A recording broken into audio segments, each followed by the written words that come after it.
Hi, crafty peeps, it's Kat. Boy, oh boy, do I have a bunch of cards for you today. I've been recently on a kick of trying to stretch my supplies and trying to use them differently than originally intended. I've already done a Valentine's card this way, I'll link the video in the description box for you, and today I'm coming back with more ideas, but this time for Easter. I got 7 Easter cards to show you today and 4 bonus cards, so a total of 11. Stick around until the very end if you want to see them all.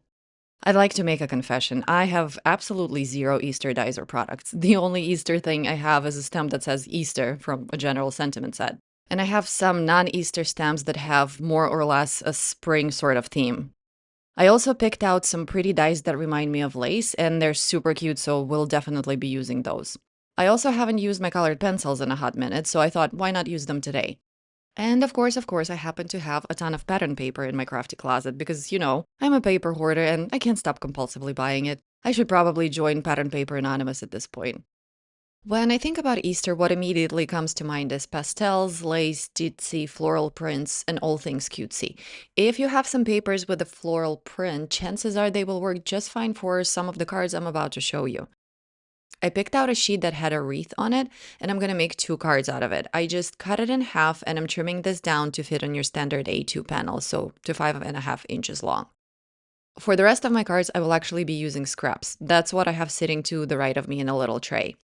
For the other 2 cards, I will be using a sketch that I found online, but now I can't remember where from, so unfortunately I can't link it for you. Here are the dimensions if you want to take a screenshot, but I will also put this in the description box. Okay, so the first thing I need to do is trim out all of my pieces. So I'll go through the scraps, pick out my patterns, and cut them all down to the sizes that I need.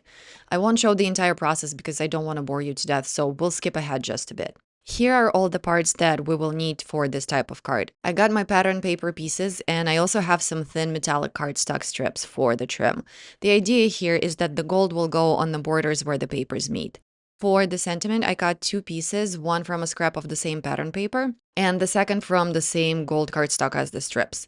I had some vintagey looking tag dies in my stash, and I think they just go perfectly with the whole vibe we got going on here. You can use any other shape you want, just use what you got. So in terms of assembly, I will first glue my pieces onto a blank panel of 80-pound cardstock. While my papers are of a very nice quality, they're not the same thickness as cardstock. Plus, the pieces are cut to make a panel of 4 by 5.25, so I can't exactly do it on the card base. I'm lining up the edges the best I can, but I will actually trim this panel down even further, so if I end up being a little off, that's really not a big deal. Here are all of the pieces glued together. Next, I'm gonna glue on my gold strips at the borders where the papers meet. Sorry for the head getting in the way, just want to make sure these are on straight. This step creates some separation and adds some visual interest. And I'll bring out my T-square ruler to make sure these are on straight. You can totally eyeball it, I'm just being very particular here. Then I will flip my panel over and snip off the excess that's sticking out. And I'll use that cut-off piece on the other border between the yellow and the green papers.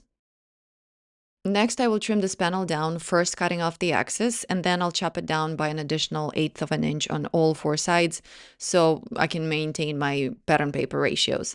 So my finished panel will be 3 3/4 by 5. The second card is even easier because this will be a full panel card. I do want to make sure I'm nice and flush at the edges, so I'll use the scoreboard hack to help me line things up. You basically use the corner of your board to line up the corners and edges of your pieces. That wreath piece we got earlier is 5.5 inches long and 3 inches tall, which is exactly half of my 6x6 pattern paper. My striped yellow piece is 1 1/4 inches by 5.5. So when I glue those together, I will end up with a full A2 panel. You basically want your colorful, busier piece to be about 2/3 of your panel, and your simpler, less busy piece to be about 1/3. Then, similar to the first card, I'll glue the gold strip to the border where 2 papers meet. And I'll make sure it's on straight by kind of pushing that strip right against the edge of my T-square ruler. Then I'll flip the panel over and cut off the excess. Next, I'm gonna do my sentiments. These pattern paper cards are pretty easy to mass produce, which is what I'm doing off camera here. But to save time, I'm doing all of my steps in this kind of a conveyor method. So making all of the panels at once, then doing all of the stamping at once, and then putting all of the cards together. Okay, so I got a placement guide here that I lined up with my die cuts so that I can easily find the middle of them. And I used the grid to help me line up my stamps. I couldn't fit the larger Happy Easter sentiments together, so I'm using a combo of a smaller word and the word Easter. I lined those stamps up using the grid, and before I stamped on the paper, I first stamped directly on the acetate to make sure that my position is straight and that I actually like it. Once I'm happy, I removed the placement guide and stamped onto the paper. And I did the same with the word Easter, stamped it first on my guide, and then once I got the position right, on the paper directly. You can absolutely eyeball it, but I didn't want to take the chance. While I have my Misty out, I will go ahead and also stamp my third card, which is going to be just a simple one-layer stamped image that I will color with pencils. Like I said before, I have no Easter bunny stamps, but I sure as heck have an abundance of cat stamps. I picked the one with the watering can, but honestly, the kitty with the fountain would have done just as well. I used my placement guide again here to get the positioning right for both the cat and the sentiments. And I first stamped it on the acetate, and once I was happy with the position, I removed it and stamped it on the panel. We'll come back to this card in a little bit, but for now, let's finish the other two. For my rectangular sentiment, I used a stitched frame die for my mat, and the stamped portion I cut with a regular nesting die from a scrap of pattern paper too. Okay, I'm popping up my first panel on some foam tape. This is a thin 1 mm thickness, and I'm using glue on the back of the tape to give me some slip in case I get my panel on crooked. The card is pretty simple, so when I can add a little extra dimension, I always take the opportunity to do that. I will pop up my sentiment as well, and I just used thin foam squares here. I'm gonna place the sentiment where these gold lines converge, as they kind of already create a focal point by leading the eye to that area. I'll make sure it's nice and even and press it all down to it here. Here's the first card done. It's simple but super, super cute. My second card, I adhered straight to the card base. I'm only popping up the sentiment on a pretty thick 3 mm foam tape because that's pretty much the only dimension on this card. I'll use my trusty T-square to help me get it straight and centered. And our second card is done too. You can really see how much that sentiment pops up. I also really love the stitching detail on the edges. All right, for my coloring, I'm going pretty basic. The only proper shading I'll do is on the cat and the watering can. The other areas are pretty small, so there's kind of no point in trying to do the shading, it just won't be visible. The only exception is the lavender here, where I laid down a base color first and then put a bunch of dots with darker colors. That makes it look like there's variation in color, like in a real flower. And for the leaves that are big enough, I'll also add just a bit of darker green for some visual interest. Full disclosure, I blended my coloring with Gamsol and a blending stump to get a super smooth look. So if you're trying to use pencils and your picture looks a bit patchy, try Gamsol because it's honestly a game changer. Here's a completed picture. How adorable is that? I originally thought I wasn't going to do much to this panel, just leave it plain and maybe trim it down a bit. But like in 90% of the cases, I later changed my mind and decided to add some detail with the stitched frame. So I cut down the panel itself and then also cut a larger mat from blue cardstock using a larger frame from the same set. Because the stamping is one layer, I will pop this up on some foam. This is 2 mm thickness. And as always, adding some glue to the back for the extra wiggle room. Here I kind of messed up the order of operations. I should have adhered my blue piece to the card base first and then put on the colored panel, but I did it backwards and that made it kind of harder for me to press down the two panel piece that I ended up with, to get proper adhesion. Just keep that in mind if you're going to follow the design. I went around the edges with the bone folder to help press it down. A little hack for you. If your corners or edges are not adhering properly because you don't have enough glue, you can take a scrap piece of paper, put some glue on that, and kind of slide that underneath to add the glue that you need. Here's a completed card. This honestly might be my favorite one. The next card involves quite a bit of die cutting. I used my cover plate die to create the background and that round die I showed you in the beginning to cut a bunch of circles from some colored cardstock. I kind of went for a pastel rainbow here, I just didn't arrange my elements in a rainbow order. I also cut out some butterflies and I'm doing some fast inking to add more interest to them so that they stand out more. To adhere the background, I just used liquid glue in the areas where there were no holes. And I have to say the background was a tad finicky to glue on, but I think the payoff is worth it because, look at that thing. I just put something heavy on top and left it alone for a couple of minutes to let it adhere properly. While that's happening, I'll work on my other elements. I'm putting my circle back together and it will be my backdrop of sorts for this card. But I'm doing this from the back side, so the pretty side of the die cut is facing the table and the back side is facing the camera. I will use some tape to hold it together. It really doesn't matter what kind of tape you use because no one will see it. I want our pieces to stay together long enough for me to put the foam tape on top. So I did my best here to make sure that my circle is supported from all sides. Wider tape really comes in clutch for pieces like this. My butterflies are pretty delicate and very narrow in the middle, so I'm using literally a single drop of glue to put the bodies on. For the smaller butterfly, the body was a little too long, so I just gave it a little haircut with my scissors so that it's more proportionate in size to the butterfly. Okay, I'm ready to put this card together. So I'll attach my circle to the card base first, and I will kind of put it towards the top because I need to leave room for my sentiment underneath.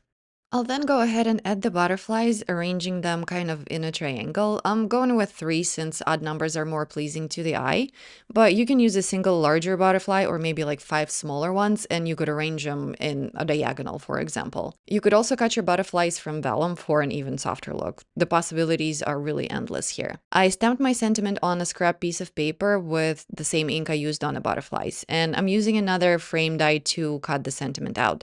This one has a scalloped edge and some really cute detail. To make the sentiment stand out a bit more from the background, I very lightly ink blended the edges, and again, I used the same color of the ink. I used some scraps to cut 2 additional backings, and I stacked my sentiment 3 layers thick for some extra definition. And I'll use my T-square ruler to make sure it's on straight. And our 4th type of card is ready. I just love all the details on this one. And finally, let's take a look at all of the completed cards today. I made a couple of each kind. I just didn't include all of them in the video because we'll be here till midnight otherwise. I also made 4 bonus non-Easter cards that I feel like are just good to have as a backup for when you need an extra card or two. Let's look at the first ones I did in the beginning. I did both of them in portrait orientation, one with rose gold and the other one with yellow gold, and one on colored cardstock versus white, just to show you the difference. This type of layout is honestly perfect for using up your scraps, and you can easily step it up a notch by adding some stitching detail to your metallic strips. Like if you have dies that cut out thin strips or add that stitching detail, those would be perfect here. The next 2 are both landscape, and these were made from one piece of pattern paper cut in half. I used scrap pieces for the bottom portions with the stripes. And like with the first cards, I did the one with rose gold and one with yellow gold. I also did 2 versions with the kitties. I'm honestly in love with the stitching on the first one. It makes it look so darling. It's the simplest card of all, but it's honestly my favorite. For the second one, I taped off the background and blended some light blue and green ink very softly in a circular shape to help me ground my kitty. I colored the image with alcohol markers this time, and I think you can definitely notice the difference in the look between the pencils and the markers. I also die cut my image with the coordinating die and popped it up with some foam squares. I trimmed down the panel a bit and popped that up too on a 2mm foam tape, and I added some clear drops.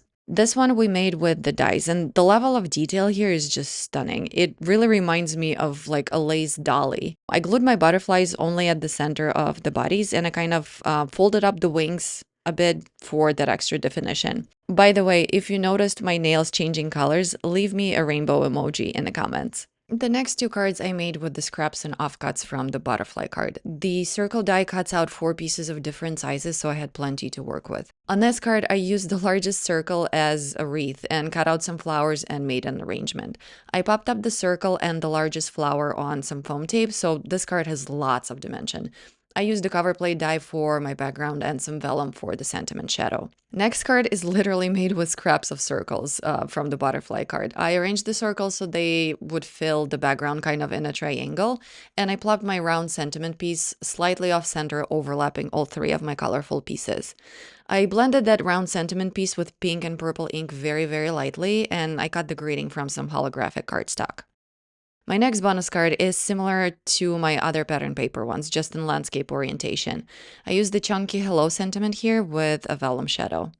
For my last card, I did the same patchwork layout, but I cut it out with an arch die. And I actually left it without a sentiment, for a case of card emergency.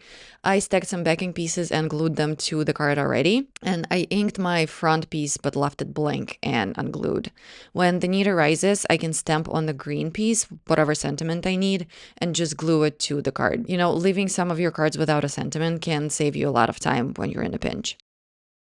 If you like this video, please give it a thumbs up, leave a comment, and subscribe. Thanks so much for watching, guys, and I'll see you in the next video.